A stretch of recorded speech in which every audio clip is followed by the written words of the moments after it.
नमस्कार, आप देख रहे हैं दैनिक पंचायती राज न्यूज। मैं हूं आपके साथ श्वेता। खातेगांव में दिशा समिति की बैठक, योजनाओं के प्रभावी क्रियान्वयन पर जोर। देवास में केंद्रीय कृषि मंत्री शिवराज सिंह चौहान की अध्यक्षता में देवास जिले के खातेगांव में दिशा समिति की बैठक आयोजित हुई।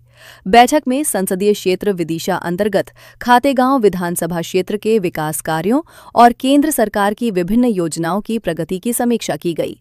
केंद्रीय मंत्री चौहान ने अधिकारियों को निर्देश देते हुए कहा कि योजनाओं का जमीन पर प्रभावी क्रियान्वयन ही सरकार की सर्वोच्च प्राथमिकता है और ये सुनिश्चित किया जाए कि कोई भी पात्र व्यक्ति शासन की योजनाओं के लाभ से वंचित न रहे।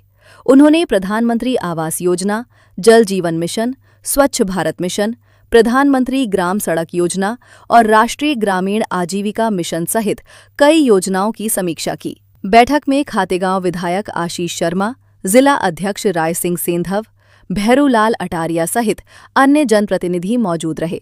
वहीं प्रशासन की ओर से collector Rituraj Singh, SP Punit Gehlot, CEO जिला पंचायत ज्योति शर्मा सहित अन्य अधिकारी उपस्थित थे। इस दौरान केंद्रीय मंत्री ने जनपद पंचायत खातेगांव के नए भवन निर्माण का भूमि पूजन भी किया। करीब 525.67 लाख रुपए की लागत से बनने वाले इस भवन से क्षेत्र में प्रशासनिक सुविधाएं मजबूत होने की उम्मीद जताई गई। बैठक की कुछ ऐसे विषय थे जो जनता के लिए बहुत जरूरी थी, जैसे प्रधानमंत्री आवास योजना के गांव में भी और शहरों में भी मकान बनाने का अभियान चल रहा है, लेकिन कई शहरी गरीब भाई बहन इसलिए वंचित हो जाते हैं कि उनके पास पट्टे नहीं थे। और वो स्थिति कन्नौज खातेगांव में भी कई भाई बहनों ने बताई थी।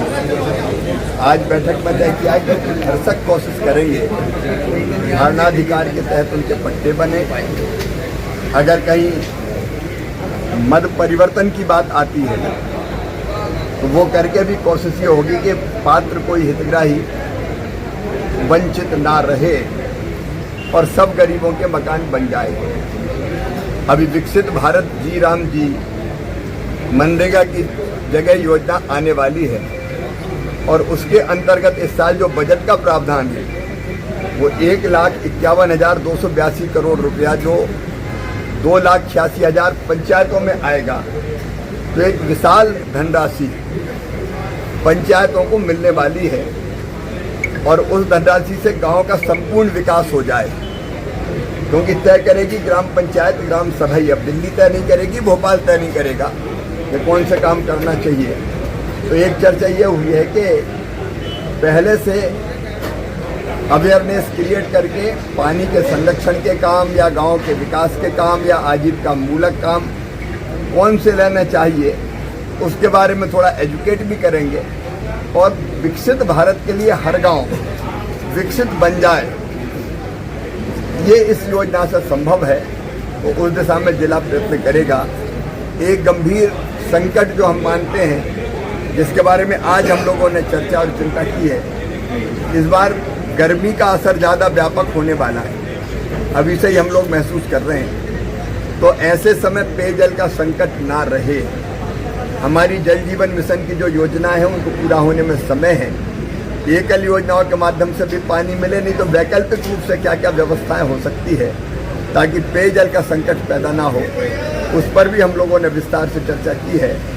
फॉरेस्ट डिपार्टमेंट आजीविका मूलक काम भी करे और आजीविका मूलक कामों के साथ साथ कोई गरीब आदिवासी प्रताड़ित और परेशान ना हो, इस दिशा में भी प्रयत्न आवश्यक है। प्रधानमंत्री ग्राम सड़क योजना के चौथे चरण की सड़कें आपने जितनी विधायक जी प्रस्तावित की है वो सब की सब हम स्वीकृत करने जा रहे हैं। उसके बारे में भी विस्तार से चर्चा हुई। तो जनहित के जो मुद्दे थे आज दिशा की बैठक में उन सब पर विस्तार से चर्चा हुई है। बहुत बहुत धन्यवाद।